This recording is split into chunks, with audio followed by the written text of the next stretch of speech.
Selamat datang di podcast obrolan viral kita kali ini. Di sini kita akan membahas kasus viral mengenai seorang anggota ormas yang juga menjabat sebagai kepala desa atau lurah yang marah dan mengancam salah seorang warga setelah mereka melaporkan dugaan adanya pungutan liar di SDN 01 Jatimulya. Kasusnya itu sendiri itu terjadi di Desa Manganti, Kabupaten Kebumen pada tanggal 23 Juli 2024 nih. Nah, bersama saya di sini ada beberapa teman mahasiswa dari Sekolah Tinggi Ilmu Komunikasi Bandung. Say hi dulu dong. Hai. Nah, di sini kita akan memberikan pandangan dari sisi etika, hukum, dan peran media. Nah, mari kita mulai. Untuk pembahasan yang pertama, sebelum kita memulai diskusi kita dan mendalami kasus ini, saya ingin teman-teman semua di sini melihat cuplikan video yang menjadi viral tersebut. Ini dia cuplikannya.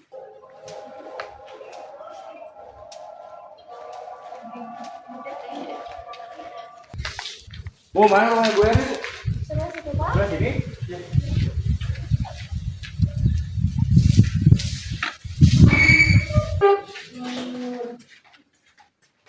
Henry, keluar! Apa-apa lu bikin laporan? Oh, selamat siang, Pak. Silakan masuk. Jangan marah-marah terlebih dahulu. Mari kita bicarakan baik-baik. Masalah apa ini? Hah? Silakan duduk, Pak. Mungkin kita bisa menyelesaikan masalah ini dengan kepala dingin. Nih ya, kalau ada masalah tuh diremukin dulu, jangan salah pelapor. Tahu apa kamu tentang Ilan? Hah? Jadi begini, Pak. Saya sangat keberatan dengan uang pungli yang ada di sekolah anak saya. Kamu mau saya usir dari desa ini? Mas, jenengannya kan anggota pemuda Pancasila toh. Harusnya Mas ini harus bisa menerapkan aturan Pancasila pada kehidupan sehari-hari, Mas. Saya tidak akan mencabut laporan itu, Mas. Oh gitu, jadi kamu nggak mau cabut laporannya? Enggak. Kalau gitu kamu besok saya usir dari kampung ini. Kamu udah bikin rusuh ya di kampung ini? Kamu emang backupan sekolah atau gimana? Iya, saya backupan sekolah. Siapa namanya? Lihat nama saya. Oh, Supono. Iya. Silakan aja masuk sekolahan backup sama Mas. Saya tidak takut. Ada pengadilan kok. Oh, pengadilan. Kamu ini lucu. Iuran anak pakai lapor-laporin segala. Lah, kalau keberatan kenapa? Kan itu sekolah negeri. Kamu ini kena iuran berapa emangnya? Jangan lapor-lapor kayak gitu, Bu. Ya mau berapa ini, mau berapa itu. Ya pungutan liar di sekolah itu ya emang nggak boleh. Ya kan seharusnya itu dirembukin dulu, Bu. Jangan main lapor-lapor kayak gitu. Ya itu harusnya dirembukin dulu, Pak. Loh, emang kenapa? Ya harus dirembukin dulu. Kamu udah tanya sekolahnya belum? Sekolah mana? Sekolah SD tanyakan saja. Udah deh, habisin aja nih orang kayak gini nih. Ini bukan desa kamu ya. Berani-berani ya kamu? Berani, Mas. Habisin aja. Kamu berdua itu dari mana? Kami dari lembaga pendidikan. Kenapa emang? Mas, gini-gini itu kan ini masalah desa. Ini bukan masalah desa, Mas. Ini masalah sekolah, masalah pendidikan. Kita akan tetap laporkan masalah ini, Mas. Kalau gitu gini aja deh. Besok, Mas, pagi pergi dari kampung ini. Kamu bikin rusuh di sini. Ya, silakan aja, Mas. Mas mau intervensi saya secara hukum? Saya gak takut. Ini negara hukum, Mas. Saya bisa laporkan balik. Apa-apaan nih rekam-rekam gitu? Ini urusan dalam negeri ya? Saya hanya ingin memastikan semuanya jelas dan benar agar semua orang tahu kelakuan Bapak tuh gimana. Ya udah, bodo amat. Saya gak peduli mau rekam kayak gimana pun. Nanti saya bawa anak buah saya buat usir kalian semua di sini. Kalau memang tidak yang salah, kenapa harus takut direkam? Ya udah, bodo amat. Mau rekam aja ya. Nanti saya bawa anak buah saya buat usir kalian semua dari sini ya. Saya punya wewenang di sini. Hah? Nah, gimana nih teman-teman setelah kalian melihat cuplikan video yang viral tersebut? Tentunya kita di sini memiliki pandangan yang sama ya terhadap kasus yang akan kita bahas. Nah, untuk pembahasan yang pertama di sini kita akan melihat dari sudut pandang etikanya. Nah, gimana nih Teh Hesti menurut pandangan dari Teh Hesti sendiri? Jadi begini, Teh. Menurut sudut pandang etika, jelas dari video itu sudah melanggar moralitas ya. Lurah itu seharusnya bisa untuk melindungi warganya, tapi di dalam video tersebut, lurah tersebut malah mengintimidasi warga. Itu sudah sangat salah besar sih, Teh. Kalau untuk Teh Nenen sendiri gimana nih? Kalau menurut aku sih tindakan ini gak cuma merusak kepercayaan publik ya terhadap mungkin otoritas ataupun institusi yang diwakilinya. tetapi juga menciptakan ketakutan bagi para warga sekitar. Etika dalam kepemimpinan bisa juga menuntut bahwa seseorang pemimpin harus bertindak adil kepada masyarakat. Kalau dari Kang Ilham sendiri nih gimana? Oke, kalau dari saya pribadi ya teh, tindakan berteriak ataupun menunjuk dan menggunakan bahasa tubuh yang agresif itu kan justru menunjukkan sebuah apa ya, lemahnya kontrol diri dan kurangnya penghormatan terhadap ini martabat orang lain, ya kan teh? Iya, Benar iya kan? betul. Nah, Benar banget itu terus sih. tindakan semacam ini tidak hanya memperburuk situasi kan, kalau misalkan ada yang kayak gitu kayak yang lain bisa ikutan panas kan. Nah itu bisa Benar, memperburuk benar. situasi juga. Banget sih. Eh, terus menurut saya ya, kemampuan untuk berdialog atau menyelesaikan konflik secara itu tuh harus secara konstruktif gitu ya. Seorang pemimpin yang baik harus mampu mengendalikan emosinya dan berkomunikasi dengan cara yang efektif dan penuh rasa hormat ya. Kalau dari Kang Patan nih terakhir. Ya kan tadi selain itu juga kan kita bisa lihat ya dari aspek etika komunikasinya ya. Anggota ormas tersebut tuh juga intinya gagal lah menunjukkan etika yang baik lah gitu di depan si korban, yang bisa dibilang si korban tersebut. Sama juga malah dia itu malah menggunakan nada yang tinggi gitu, juga malah menunjuk-nunjuk orang lain gitu, orang-orang nggak salah kan malah ditunjuk-tunjuk gitu. Juga apa ya, hanya untuk buat nunjukin itu bahwa sikap yang tidak profesional gitu. Jadi kelihatan banget nih orang kayak orang aneh aja gitu kan, datang-datang marah-marah nunjuk-nunjuk gitu. Terus ya intinya dia menggunakan nada yang tinggi juga, nunjuk-nunjuk orang ya. Intinya itu merupakan bentuk suatu bentuk penghinaan ya tentunya. Sama juga tidak dapat diterima dalam komunikasi juga kan. Sama juga apalagi kan dari seorang yang memiliki posisi sebagai pemimpin ya kan, harusnya kan ada rasa hormat, harga diri, respect gitu kayak itu sama orang yang diajak lagi bicara gitu aja.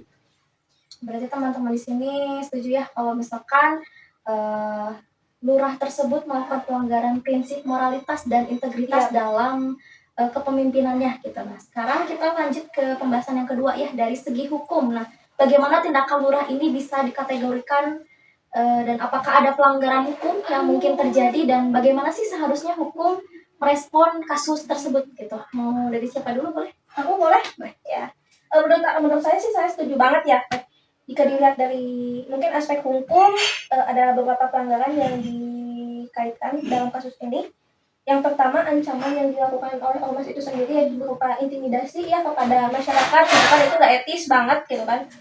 Yang bisa aja di Indonesia itu kan negara hukum ya, bisa aja dijerat pasal-pasal yang mengintimidasi atau hal lain gitu kan.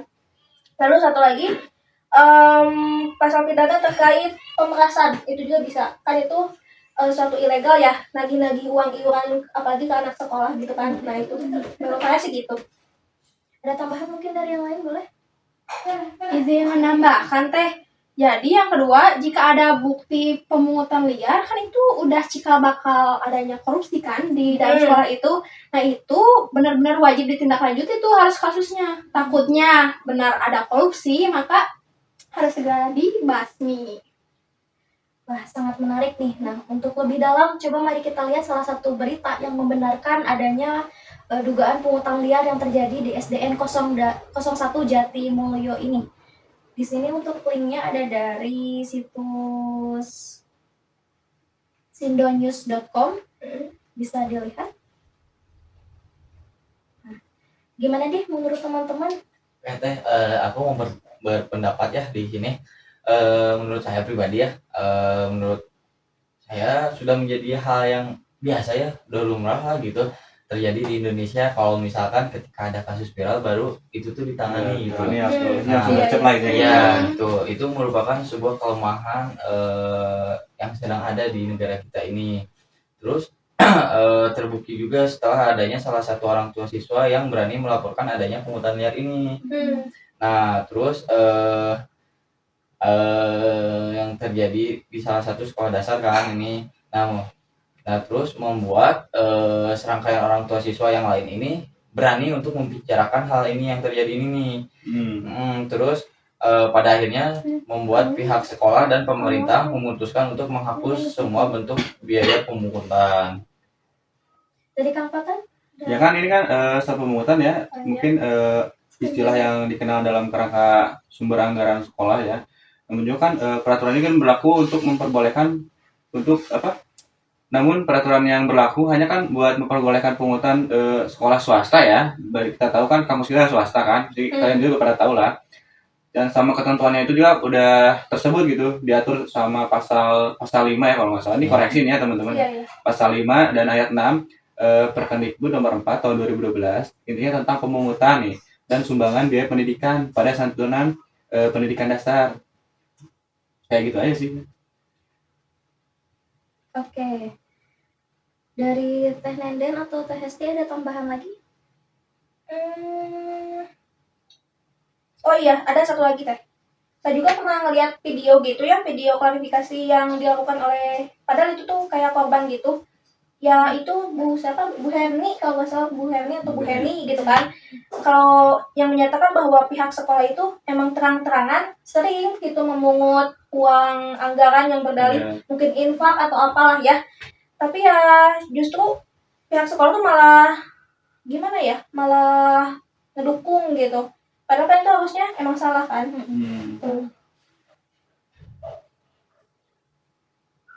Dari Kang Ilham sendiri ada tambahan? Mungkin untuk dari saya ya teh kan istilah pungutan yang tadi itu seringkali juga disamakan dengan istilah sumbangan. Iya Kan? Sering terjadi kan di beberapa sekolah ya. Ataupun iuran tuh biasanya tuh. Nah, kita harus bisa membedakan lah antara sumbangan dan pungutan liar. Sumbangan adalah pemberian sukarela lah ibaratnya gitu kan. Terus kalau misalkan pungutan adalah penarikan yang bersifat wajib, mengikat, dan terkadang ya kan ada tuh peraturan yang kayak ini ada iuran wajib. Oh iya benar. Tapi ada kalimat wajib tuh di belakangnya. Itu kan sama aja pungutan liar ya kan. Kalau misalkan iuran atau sumbangan itu kan tidak bersifat wajib lah, semampunya. Kelasnya aja lah. Yang mampu memberi dan ingin memberi aja gitu kan. Nah terus